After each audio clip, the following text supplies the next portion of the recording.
자, 이제 마지막에 한번 보죠. 트럼프의 분열의 정치는 뭐냐면 자기가 지금 밀고 가는 이 거대 전략에 저항하면 적이다 이거야. 왜냐?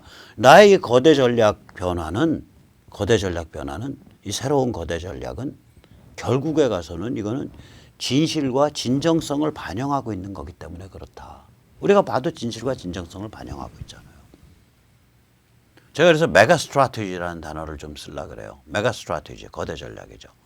여기에 등장하는 단어들은 미중 전쟁, 중국 자유화, 북한 자유화, 서태평양, 그 다음에 아까 말씀드렸던 개별화, 주변화, 봉쇄 전략, SMC 이런 것들에 바탕한 새로운 세계의 질서 확립을 통해서 결국 미국을 위대한 나라로 만들겠다. 그렇게 되는 거죠. 그럼 이런 관점을 가지게 되면 누가 적이 되냐? 거대 전략에 대한 저항 세력이 적이 되는 거예요. 딥스테이트, 글로벌리스트, 워싱턴 스왑프, 워싱턴 늪, 워싱턴 아리스토크라시, 워싱턴 귀족, 월가, 빅미디어. 그럼 누가 우리야? 이 거대 전략을 열렬히 지지하는 미국의 애국 민초 자유시민이 되는 거죠. 그러다 보면 결국 트럼프의 정치 전술은 넷으로 규정이 돼요. 첫째 하나, 우리를 규정하고 적을 규정해라 이거예요. 이번에 유엔 연설에서 깜짝 놀란 게 아니 어떻게 유엔 연설을 하는 미국 대통령이 글로벌리즘 그리고 그것에 대항하는 애국주의, 글로벌리즘 vs 페이트리티즘을 얘기하냐고요. 야, 저는 굉장히 놀랐어요. 그리고 경고 딱 때리잖아요. 그 페이스북, 트위터, 유튜브, 구글에 대해서 너희 말이야 그 새로운 빅 소셜 미디어인데 너희 PC 좌파 편들지 마. 너희 죽는 수 있어. 반독점법 걸려서. 그거 경고 때린 거예요. 한 5분 10분에 걸쳐서 경고 때렸어요. 거기 가기 전에 저커버그 불러서 만나고 갔잖아요. 페이스북. 즉 우리를 규정하고 적을 규정하는 거예요. 두 번째, 적으로 하여금 미치고 환장해서 팔짝팔짝 날뛰도록 도발을 해요. 우크라이나 스캔들이 이게 도발이라고요. 제가 보기엔 거의. 알고 도발했는지 모르고 도발했는지 모르겠는데 도발이 됐어요. 왜냐하면 조 바이든을 캐고 들어가니까 저희들이 이걸 캐고 들어오게 가만 내버려 둘 수가 없잖아요. 그러니까 야 줄리아니가 왜 그 대통령의 일개 사적 변호사밖에 안 되는데 국무성의 협조를 받은 걸로 의심되는데 국무성의 협조를 받은 것 같다면은 그래가지고 우크라이나를 들쑤셔. 그리고 트럼프 대통령은 우크라이나 대통령 젤렌스키한테 전화 걸어가지고 조 바이든 조사 좀 하라고 뭐 그런 암시를 줘. 야 이거는 자기 선거에 유리하게끔 대통령의 권한을 사용하는 거 아니야? 너 탄핵돼야겠어. 그러고서 지금 날뛰고 있는 거 아니야? 날뛰고 있는 거잖아요. 그럼 날뛰면은 트럼프는 정말 뭐 망하고 쟤들은 뭐 올라가나? 아니잖아요. 원래 문제 있던 게 조 바이든이니까. 원래 문제 있다고 의심되는 게 조 바이든과 그 아들 헌터 바이든이니까. 트럼프는 별로 손을 안 봐요. 트럼프 지지층은 이런 걸 가지고 저것들이 또 탄핵을 해? 뮬러 특검 보고서 가지고 탄핵한다고 2년 내내 댕댕거리더니 2년 넘게 댕댕거리더니 이제는 우크라이나 가지고 탄핵한다 그래? 저것들 미쳤냐? 저것들 정당 활동에 알파의 오메가가 대통령 탄핵이냐? 대통령 임기가 이제 1년 남았는데 그 1년을 두고서 탄핵하겠다고 날 때 저거 미쳤구나. 이러고서 트럼프 지지자들은 더 모여요. 저 민초 애국 시민은. 그러면 민주당 쪽은 그럼 무슨 일이 벌어지냐? 모이긴 모이는데 어디로 모이냐? 조 바이든은 엊그저께 영국 가디언 신문이 그러더라고요. 조 바이든 치명상 입었다고. 가디언 신문에 그렇게 나왔어요. 영국의 가디언이 아마 중도 좌파쯤 될 거예요. 거기에 그렇게 나왔어요. 조 바이든 치명상 입었다 이미. 그래 조 바이든이 치명상을 너무 입어서 제발 제가 어저께 깜빡했고 줄리안을 길리안이라 그러는데 그게 왜 그랬냐면 그 사람이 스펠이 GUILLIN이에요. 그러니까 길리안이 같이 읽힐 수 있어요. 근데 제가 이 사람에 대해서 구글링을 한참 영어로 GUI로 하다 보니까 그게 머리에 입력이 돼 갖고 피곤도 하고 그러니까 그냥 그렇게 써놓고 그냥 길리안이라고 읽었는데 줄리안이 맞죠? 뉴욕시장 안. 조 바이든이 모든 미디어에 지금 연락해서 제발 미디어에서 줄리안이 불러내갖고 내게 쉽게 만들지 말아달라고 지금 애걸복걸을 하고 있어요. 조 바이든이 내상을 입었다고요. 그럼 조 바이든이 내상을 입으면 민주당 경선에서 무슨 일 벌어지냐? 엘리자베스 워렌 같은 극좌파. 이게 엘리자베스 워렌은요, 오카시오 코르테스나 일한 오마르 같은 극좌파거든요. 그 극좌파가 지금 민주당 내부 경선에서 1등으로 올라섰다고요. 즉 적으로 하여금 스스로 극좌향, 극좌를 향해서 표류하도록 만들어라. 네 번째, 적에 대한 적개심에 불붙여라. 탄핵 난동에 격분하는 지지층. 그리고 마지막 다섯 번째 쭉, 제가 5대 전략이네요. 그게 4대 전략에 포함되는 건데, 적으로 하여금 주류 유권자들을 소외시키도록 만들어라. 이건 사실 세 번째랑 같은 거죠. 적으로 하여금 극좌향 표류하도록 만들어서 결국은 주류 유권자들한테 소외받도록 만들어라. 4대 전략이라고 할 수가 있겠죠. 먼저 우리를 규정하고 적을 규정해라. 적으로 하여금 미치고 환장해서 펄짝펄짝 날뛰도록 만들어 도발해라. 적으로 하여금 스스로 극좌를 향해서 표류해가지고 주류 유권자들을 소외시키도록 만들어라. 마지막에 적에 대한 적개심, 즉 우리 쪽 진영 사람들에 불붙여라. 탄핵 난동에 격분하는 지지층에 불붙여라. 이걸 지금 다 구현하고 있는 거예요. 그래서 제가 하는 말이 자유민주당 같은 그런 거대 야당이 이런 식으로 싸워야 된다고요. 우선 첫째, 편을 어떻게 가를 거냐. 문재인 끌어내는 걸로 편 갈래요? 세상이 이렇게 바뀌고 있는데. 문재인 끌어내리는 건요, 누구나 다 해요, 이제는. 누구나 거기에 반대할 사람 없어요. 반대할 사람이 없는 게 문제가 아니라 내가 어디로 이 역동적 상황에서 우리가 어디로 대한민국을 끌고 가야 된다. 그 비전이 담긴 편가르기가 나와야 된다. 그 문재인에 반대한다에는 아무 비전이 없어요, 거기에는. 부정적 정체성에 무슨 비전이 있습니까? 비전은 어디로 대한민국을 끌고 가야 된다. 그러려면 상황이 이러이러하니까 이 방향으로 끌고 가야 된다. 이게 나와야지. 즉 자유한국당은 지금 우리를 규정을 못하고 있는 거예요. 우리가 규정이 안 되니까 적이 규정이 안 돼요. 그냥 반문 이거 하나로밖에는 그런 촌딱스러운 얘기밖에 없다. 너무나 당연한 얘기밖에는. 반문이라는 명제는 마치 인간은 먹어야 삽니다라는 것과 다를 바가 없는 거예요. 그 안에 아무 더 특별한 얘기가 없는 거예요. 두 번째, 적으로 하여금 미치고 환장해서 팔짝팔짝 날뛰도록 도발해라. 이거 자유한국당이 한 게 아니잖아요. 윤석열이 해줬잖아. 자유한국당 국회의원 마치 100개보다 윤석열 한 사람 몸무게가 더 나가네. 어떻게 내가 미워하는 윤석열이. 인정할 건 인정할 수밖에 없다고요. 즉 자유한국당은 그렇게 100명씩 있으면서 적으로 하여금 미치고 환장해서 팔짝팔짝 날뛰도록 도발하는 데 성공한 적이 없어요. 세 번째, 적으로 하여금 스스로 극좌향 표류하도록 만들어서 주류 유권자들로부터 외면당하도록 만들어라. 이것도 윤석열이 했네. 두 번째, 세 번째를 다 윤석열이 했잖아요.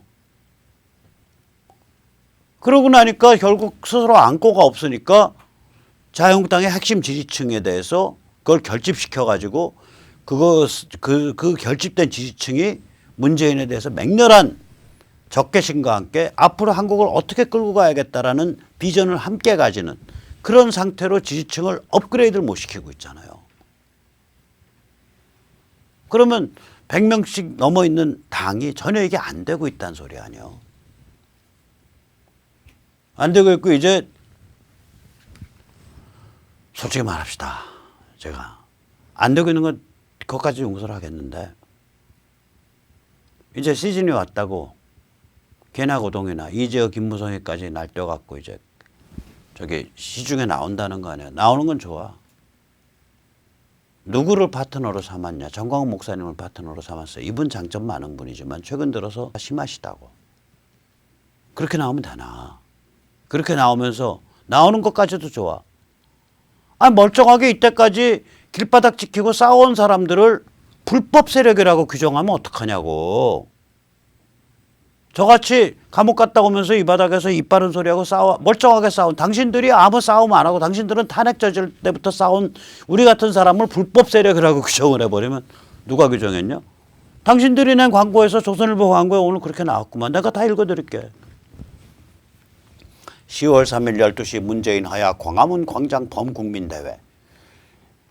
10월 3일 오후 12시 광화문 광장 범국민대회는 최초로 3대 종단 기독교, 불교, 천주교 또 1460개 시민단체 우파정당을 비롯한 친이계, 친박, 비박, 정치원로, 학자, 우파언론, 좌우 애국진영이 하나가 되었습니다.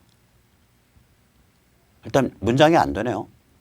하나가 되어 만들어낸 거사입니다. 이렇게 돼야겠죠. 그래야 주어수로가 맞겠지. 일단 문장이 안 되네.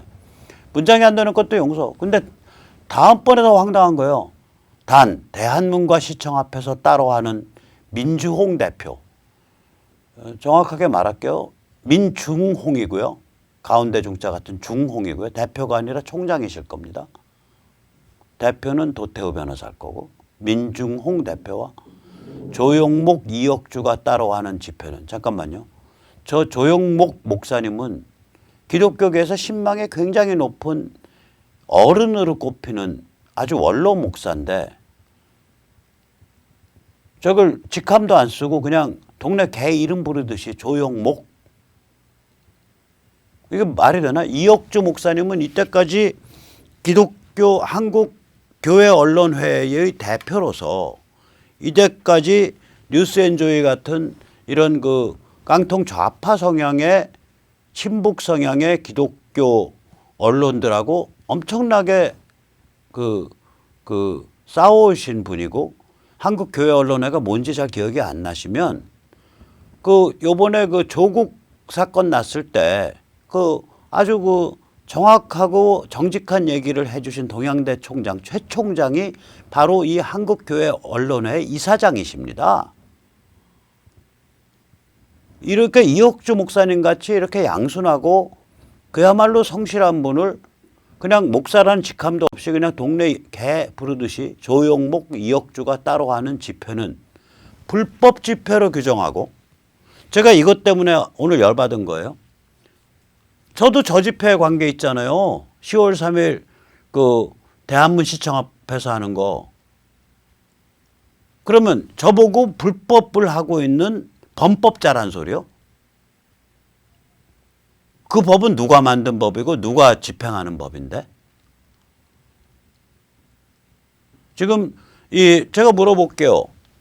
제가 이른바 광화문 집회, 그러니까 교보 쪽에서부터 북쪽으로 올라가는 그 집회에 대해서 저런 식으로 프레이밍을 건 적이 없어요. 그 집회는 성격이 이러이러하고 거기에 대해서 시청 앞 집회는 이러이러하니까 이러이러한 성향의 분들은 여기 가시는 게 맞을 것 같고 이런 분들은 여기 오시는 게 맞을 것 같습니다. 이런 의미에서 말을 했지.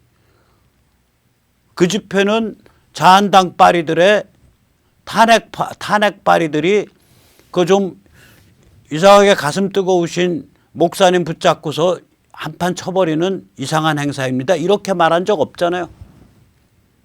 근데 그렇게 말해도 저거보단 얌전한 말이에요. 제가 만약에 거기서 더 나가서 저 집회는 불법 집회입니다. 이렇게 말한 적 없죠. 근데 저희 쪽에서 하는 집회에 대해서 불법 집회라고. 아니 누가 법을 따졌고 지금 차라리 그러면 검찰 경찰에 고발하시지 문재인 정부에 쟤들 불법이니까 잡아가세요. 영어로 그런 걸 rat, 들쥐라고 부르죠. 밀고. 배신자라고 부르죠. 저 배신자가 쓰는 용어라고요, 저게. 왜냐하면 문재인 정부가 법을 집행하는 그런 상황에서 상대방더러 불법 집회라고 부르는 게 저게 보통 상식에서 나올 수 있는 말이 아니잖아요. 자유애국진영은 결코 좌시하지 않을 것입니다. 한마디로 징치, 보복하겠다는 뜻인데 오케이 보복해보세요. 징치해보세요. 무슨 애들 얼라들 협박하나 지금? 조선일보의 광고 내서? 저 광고 가만히 보세요. 가만히. 저기 보면은 흉악한 광고를 내면서 저 광고가 제가 전광훈 목사님께 다시 한번 권해드립니다. 공식적으로 저 광고는 내가 낸 광고 아니다라고 말씀해 주세요. 저 광고는 누가 냈다를 밝혀주세요. 저기 보면 저 정도로 흉악한 얘기를 하면서 자기가 누구라고 밝히는 얘기가 없어요. 거기 보면 기독교, 불교, 천주교 1460개 시민단체, 우파 정당 및 범자유애국 진영. 저는 이거 정광훈 목사님이 냈다고 생각 안 하거든요. 저 광고 낸 복면 뒤에서 저런 개소리 하는 자들 이 앞에 나오라 그래요. 얼마나 비열한 소리야. 같이 싸운다면 오케이. 그럼 거기서는 좀 열받아서 당장 오늘 끌어내려야겠다. 봉기 스타일로 한번 해보겠다. 아, 그렇게 열심히 하시라고 누가 말렸나? 근데 그거 말고 좀 더 차분하게 하겠다. 좀 더 많은 사람들이 모여서. 그래서 12시에서 2시까지는 좀 더 기독인답게 하고 2시 이후에는 정당과 한 걸음 떼고 탄핵에 대해서 날카롭게 비판하고 평가하는 그런 시민이 주축이 돼서 하겠다. 우리 이쪽에서 그냥 하겠다는데 그걸 두고 불법 집회라 그러고 불법이라고 선언을 하고 문재인 정부의 경찰과 검찰의 협조를 받아서 지금 잡아넣겠다는 뜻인가? 좌시하지 않고 징계, 징치, 보복하겠다고 떠들고 무슨 치 같은 협박을 해? 지금 한번 붙어보자는 소리예요, 지금? 정광훈 목사님께 제가 정중하게 요청드립니다. 저 목사님이 내지 않으셨다고 저는 믿고 싶고 또 그랬을 것이라고 굳게 믿고 있습니다. 저거를 누가 냈으며 누가 돈질렀고 문장은 누가 썼고 그리고 목사님은 저기랑 아무 관계없다. 그걸 명확히 밝혀주세요. 무슨 아치 같은 협박질이냐고 이게. 이 바닥이 어떤 바닥인데 그렇게 만만히 보여요 저희 자유애국 시민이? 또 자한당도 저기 지금 우르르 몰려나간다는데 자유한국당도 저 광고는 우리는 순수한 뜻에서 거길 나가는 거지 문재인의 항의하러. 저 광고는 우리랑 아무 관계가 없다. 그리고 우리가 조사한 바로는 누가 돈을 냈고 누가 썼다를 자한당도 밝혀주세요. 안 그러면 양쪽 다 제가 두고두고 저 광고 매일 세뇌 탈출해서 인용하면서 밝혀질 때까지 제가 묻겠습니다. 하나는 정광훈 목사님께, 다른 하나는 자유한국당에게. 오늘은 여기 정도만 하고요. 점점 더 물을 거예요. 자, 저런 꼴 보기 싫으시면 여기 오십시오. 자유혁명을 위한 국민저항입니다. 오후 2시. 그러니까 그 이전에는 저기 그 점자는 기독교 주류의 한 굉장히 많은 숫자 나올 거예요. 2017년 3월 1일 이상 나올 것 같은데 기독교 주류의 기도회가 있고요. 시국연설 없습니다. 12시에 2시까지는 기도문 미리 준비된 기도문 낭독하고 성경 봉독하고 통성기도하고 찬송하고 그렇게 해서 한 꼭지 돌아가면 그게 한 10분 뭐 7분 이럴 텐데 그런 꼭지가 7개 8개 돌아가는 거예요. 그래서 12시부터 2시까지는 그렇게 진행이 되고 2시 이후에 이제 그 시청 앞입니다. 그 중앙 집회가 열리고 그리고 이제 강남역 원정 집회가 일부 나갈 거예요. 그게 이제 그 미디어 워치 또 제가 관계되어 있는 이선본 심판연대 그리고 오상종 대표의 자유대한호국단 또 아마 그 강민구 대표일 텐데 턴라이트 뭐 이런 데가 힘을 합쳐서 강남역 원정 집회를 나갑니다. 원정 집회 8시까지 밤 8시 끝내고 아직 열기가 남아있고 우리가 너무 분통이 터지기 때문에 집에 갈 수가 없어서 다시 시청 앞에 와서 심야 집회하려고 지금 계획하고 있습니다. 자, 저렇게 앞에서 신앙심 높으신 분들이 온유하게 기도와 간구의 목소리를 내주시고 그리고 그 자리를 이제 끝내주시면 저희같이 열혈 세속 정치투쟁을 하는 사람들은 열혈의 자유시민의 목소리를 내고 이렇게 어떤 매듭이 져가면서 진행돼야죠. 그래야 쌍스럽질 않죠. 이게 막 비빔밥이 돼갖고 이게 뭡니까? 자, 그래서 정확하게 이제 저희 그 이선본 심판연대 또 세뇌 탈출 시청자께서는 시청역 7번 출구 한화금융플라자 앞으로 모여주세요. 저거를 어저께도 광고를 했더니 제 선배 되시는 분이 메시지를 줬어요. 나 7번 출구 갈 텐데 네가 나 알아나 보겠냐? 알아볼 겁니다. 아직 저희 새가 크지 않기 때문에 충분히 인사드리고 이렇게 손흔들 수 있습니다. 거기 아마 지금 발전기가 돌아가는지 모르겠는데 발전기 큼직한 게 제대로 돌아가면 제가 쓴 지가 오래돼서 오늘 아침에 내내 발전기 뚝딱거렸어요. 기름 다시 다 빼내고 뭐 이제 그 엔진 오일 다시 갈고 지금 마지막 실험을 못 해보고 제가 여기를 왔는데 발전기가 제대로 돌아가면 무료 커피도 아마 제공할 수 있을지 모르겠습니다. 그리고 저기 여러 가지 뭐 나눠줄 일이 있어서 저희가 자원봉사단을 좀 모집합니다. 그래서 모집하니까 문자 참여 신청해 주시기 바라고요. 저희가 그날 현장에서 자원봉사단이 나눠줄 그 명함형 전단은 이렇습니다. 앞면에는 문재인 586 끝장내자 자유혁명, 뒷면에는 함께 가자 자유혁명 지하철 원정, 오늘 밤 저녁 6시 8시 강남역 9번 출구. 자, 이제 제가 오늘 좀 열 좀 받았죠. 아까 그 광고 보고 제가 그냥 거의 혈압이 순간적으로 막 한 150 이상 넘어간 것 같아요. 물론 살다 보면 입장도 다르고 노선도 다를 수가 있습니다. 또 그것 때문에 서로 비판을 하고 서로 어깨 싸움을 벌일 수 있어요. 그러나 비판과 어깨 싸움이 가능하면 냉정하게 이론적으로 혹은 논리적으로 이루어져야 돼요. 그래야 발전이 있거든요. 저는 비판과 어깨 싸움, 내부 총질 절대 반대하는 사람 아니에요. 모두각의 내부 총질 굉장히 필요합니다. 그래야 운동이 발전합니다. 그러나 모두각의 내부 총질에 거기에 아주 그 뼈가 아픈 제대로 된 비판이 들어있어야 돼요. 칼날이.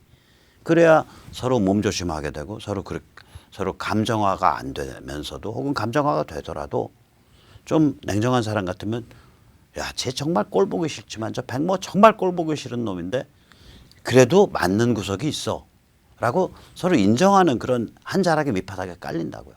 근데 거두절미하고 쟤들은 불법 범법자고 그것에 대해서 우리는 보복을 가하겠다. 이거를 돈을 들여가지고 자기가 누군지도 안 밝히고 아까 광고 보셨잖아요. 누군지 안 밝힌 거거든 결국. 그럼 1,500만 원 저렇게 드렸을 텐데 조선일보에 저렇게 광고 때리고 이게 무슨 그건 내부 총질도 아니고 비판도 아니고요. 모두가기도 아니에요. 그건 그냥 양아치 짓입니다. 그래서 차제에 정광훈 목사님과 자유한국당은 이 양아치 짓이 어떻게 저질러졌고 그리고 그것이 추정컨대 혹은 조사의 결과에 의해서 어느 쪽 소행이다 라고 꼭 밝혀주셔서 이런 감정화되는 일 없이 서로 냉정하게 비판하고 냉정하게 견제하고 또 냉정하게 협력할 수 있도록 그렇게 분위기를 잡아주시기 간곡히 부탁드립니다. 그럼 오늘 여기까지 모시겠습니다. 감사합니다.